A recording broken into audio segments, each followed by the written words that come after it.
Happy Monday. We are here. It is the start, 7 a.m. BizDev Morning Brew.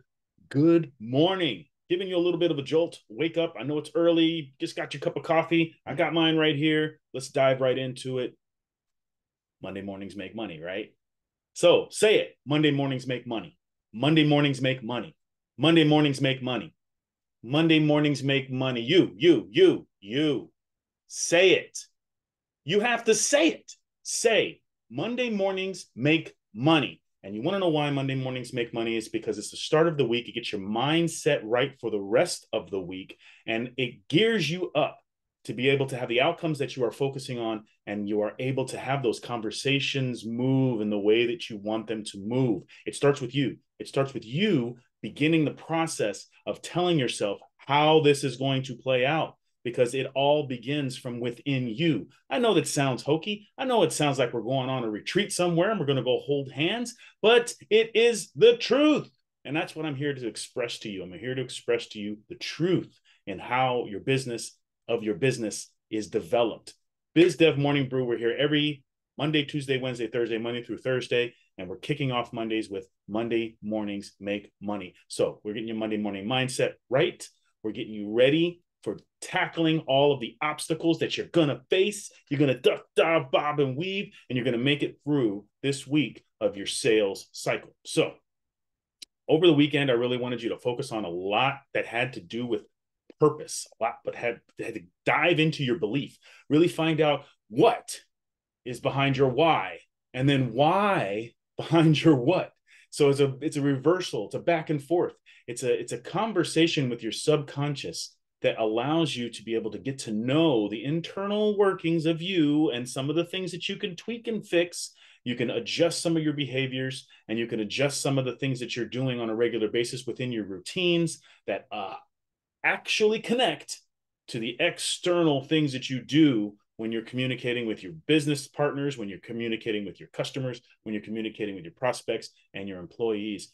Anytime that you engage with another human being, it is going to come from your internal knowledge. The internal you is going to dictate exactly what is projected to the external world. Now, whether you're connected to that or not means no, never mind. If you do not want to engage with the activities that that are involved with your internal emotions, as well as your sleep, as well as your diet, your exercise, your intake of water, if you don't want to participate in that, it does not matter. Your subconscious will activate regardless. 95% of your body is operated by your subconscious, your heart rate, your body functions, your skill levels, all these things, the things that you learned when you were 6 years old, all of that is processed and kept inside your brain and is activated and consistently working by your subconscious. Your 95% of that is uncontrolled by you, your conscious mind, the thing that we're communicating with right now. What makes me want to point my finger at you and make my mouth move and make a movement that has words come out that you comprehend, that's 5%.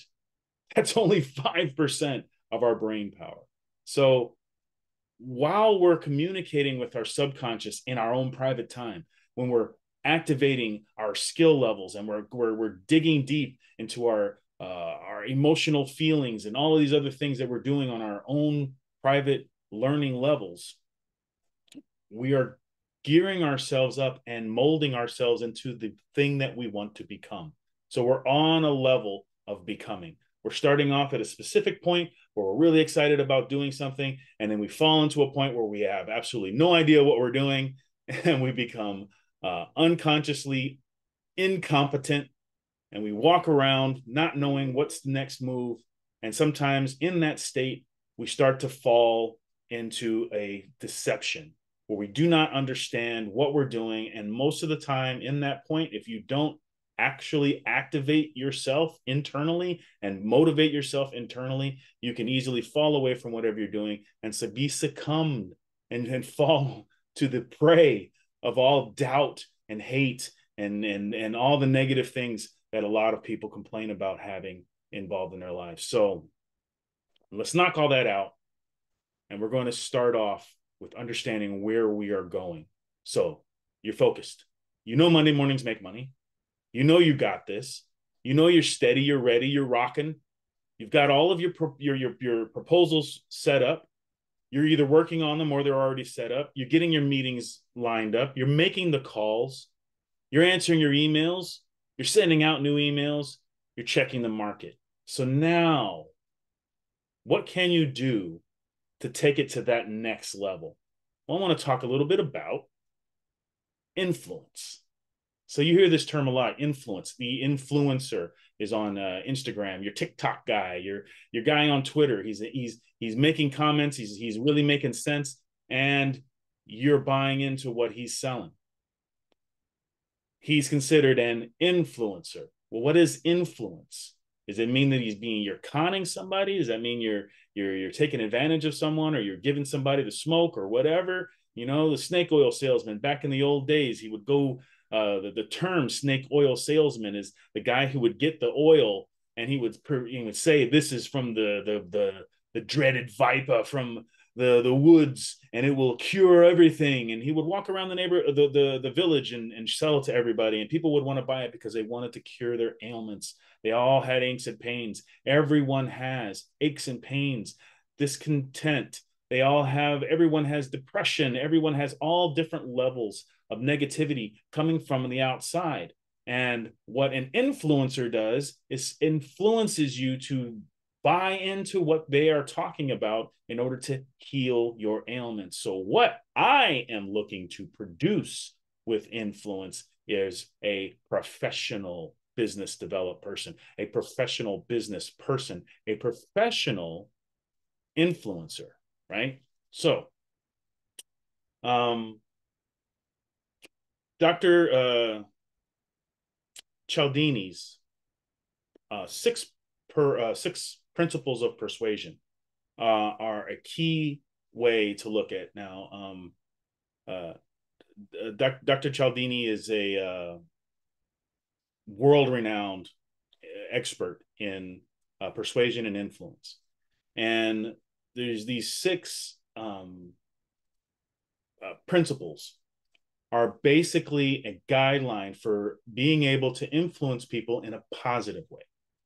You can find ways, and this is where this is the caveat or the disclaimer, the red flag, so to speak. Whether you want to go to the dark side or you want to go to the light side, when you want to do things correctly and you want to engage with people in a proper manner, the art of influence is meant to be truthful. You want to express the truth. You're not looking to deceive anyone. You're looking to guide them along the path of understanding what you are offering is the truth. Because even if the truth is presented to most people, it's denied based on the fact that they have patterns that they're falling into, or they have doubt that they've fallen into.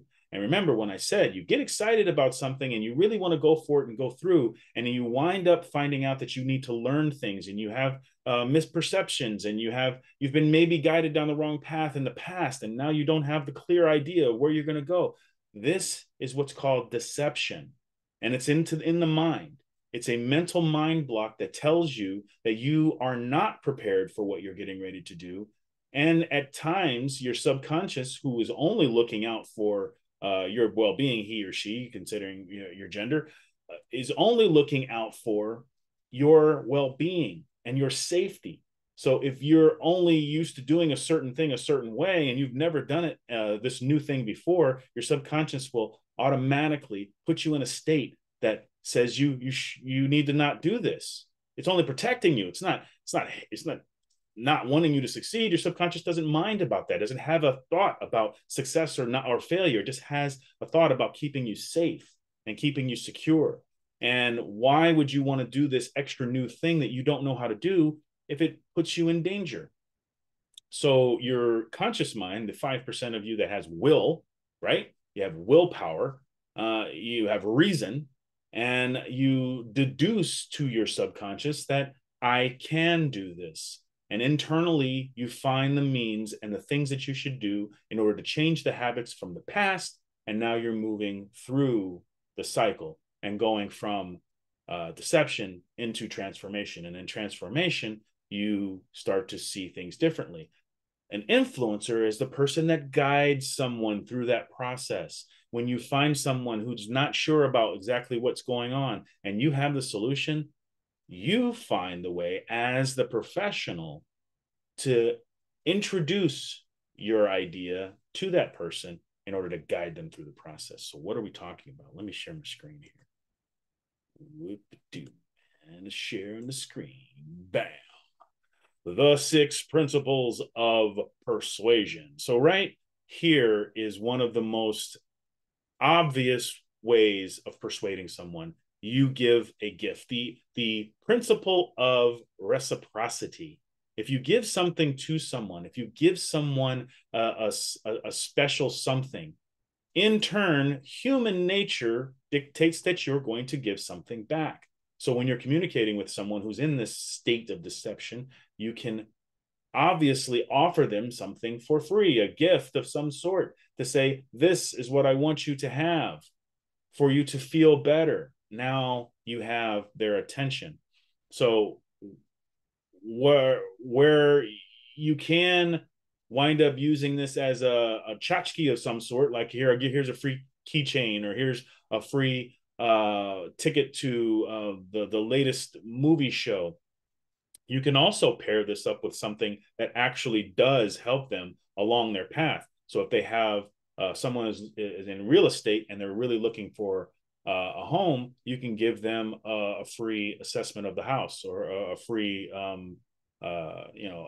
look over. Somebody can come over and actually look at all the parts of the home to make sure everything is up to code and such. This is something that's usually paid for. Why not give it to them for free if you're going to push to sell the house?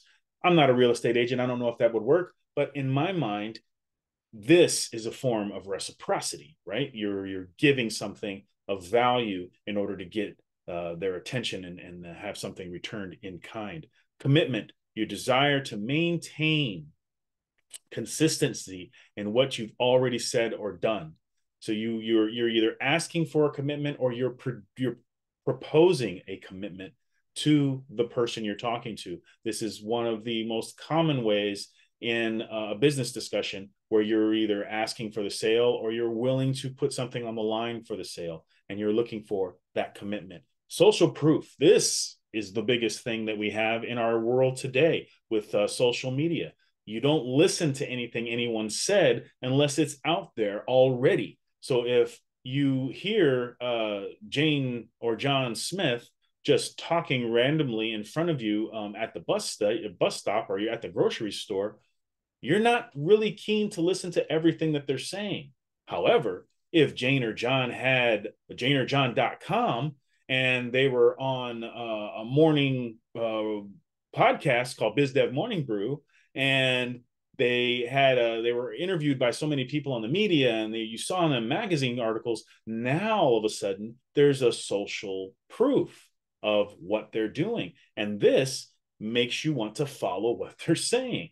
Not everyone that has social proof is actually giving you the right answers. However, you're more interested in what they're saying. You may digest even a higher percentage of what they're saying because of the fact that they have this social proof. And then there's liking. You just like the person. You just like the way they are. You like the way they dress. You like the way they look. You like the way they present themselves. You like the glasses they wear. You like the fact that they don't wear glasses. Whatever it is, you like them, so you're more willing to agree with them. This is one of the best ways to do in-person sales, when you're just likable. You get that guy on your sales team. It's just, I just want that guy to come over and have a barbecue. I really want to take this guy and his family out to dinner sometime. It's just he's so or she's so likable. Authority. This is usually where I'd like to come in. I like to present myself as an authority. I always want to learn the product of which I'm selling and all of the angles around it. And usually in the past, that has caused me to take my time with selling. And when you are an authority, you do need to take the time. You need to learn the product. You need to learn the ins and outs. And most likely you're going to go on sales calls with another professional who's expressed themselves as having all these other attributes, maybe has social proof, or you just like them, and you learned a little bit more from them. And you take that to become an authority in the position that you're in. I present myself as an authority in business development because I have scaled businesses in enough capacity to be able to express all of the tools and tactics needed to scale up your business. And at the same time, I'm also learning. I'm learning from others who have scaled beyond the capacity in which I've done. And I'm taking that information and I'm also teaching it to my clients, customers, and my friends who tune in on Monday, Tuesday, Wednesday, and Thursday at 7 a.m. And then there's scarcity. Scarcity, the desire to get something that is limited or difficult to obtain.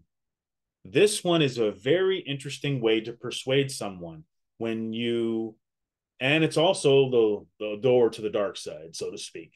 So when something is is scarce or something is limited, that you hear the term FOMO, fear of missing out.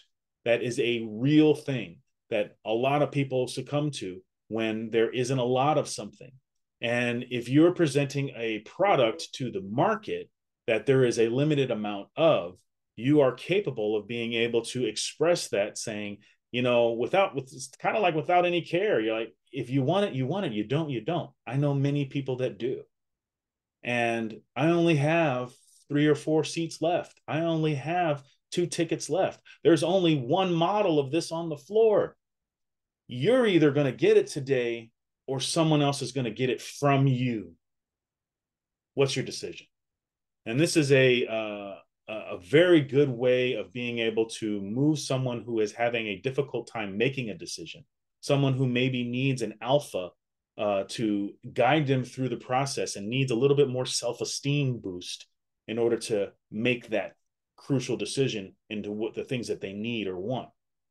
If somebody's coming up to you and expressing to you that they need and want your product, yet they haven't made that decision, the idea of presenting scarcity is a good way to influence and persuade them across the line.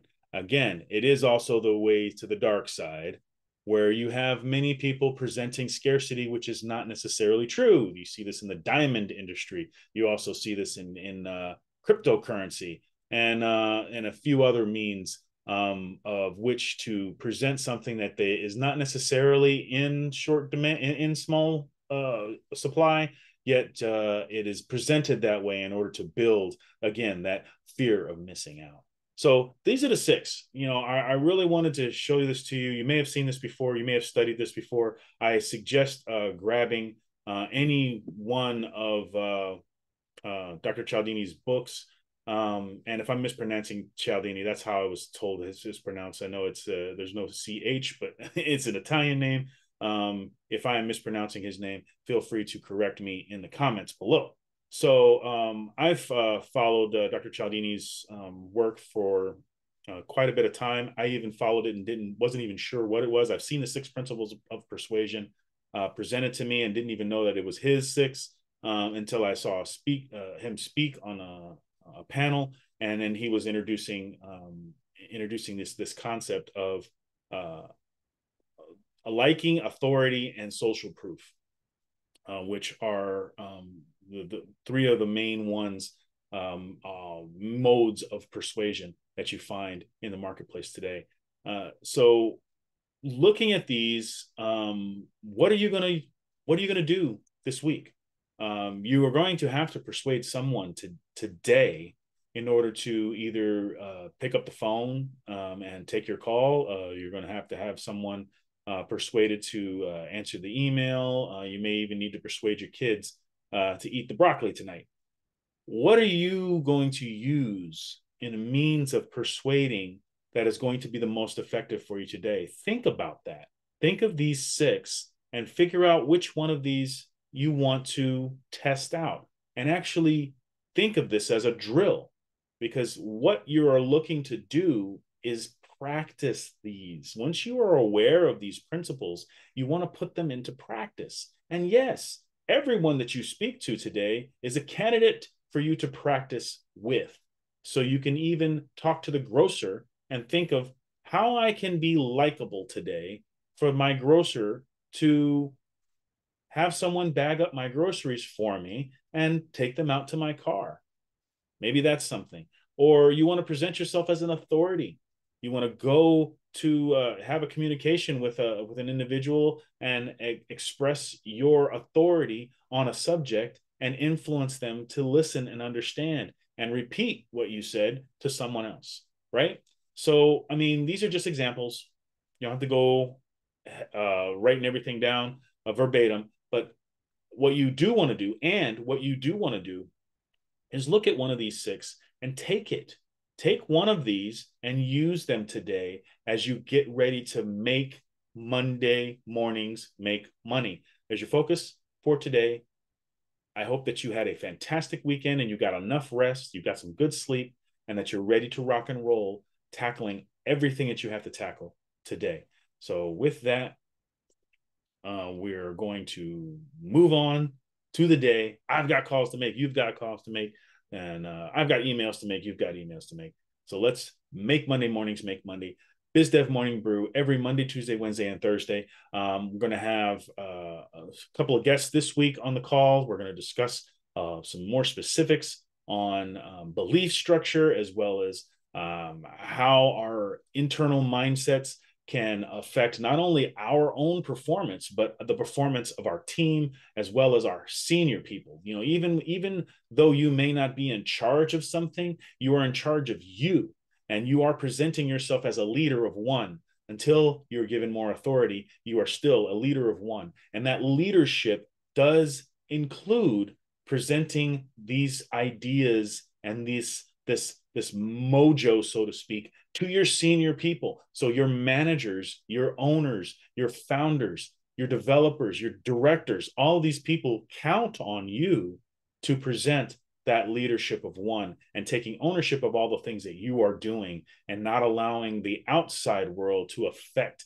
how you produce and perform. So have a great day. See you next time. If you want to be on the call, send me a message. I'll send you a link. We'll pick a day for you to come on and we'll have a subject to talk about. We'll take about 15, 20 minutes, and then we'll dive deep into exactly what is the pain points you have in your business development. Hope you have a great day. Thanks.